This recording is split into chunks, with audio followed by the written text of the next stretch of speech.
It's one thing to be a beginning organic gardener, but once you've got that mastered, what's the next step? Organic, militant gardener. Gone are the days of buying plants from the nursery. Now you sow everything by seed from the plants you grew. Specialty tools must come into play for tilling, making rows, and a dibble. Tools and containers are an investment, so make sure you keep them clean and disinfected to last years on end. As your garden grows, you realize water doesn't waste water, people do.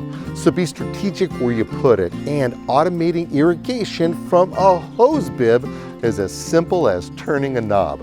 Controlling weeds with agricultural vinegar is an excellent way to keep them at bay, and for organic insect control, neem oil will be as militant as you are. Yeah, cover more ground with the Chapin family of products.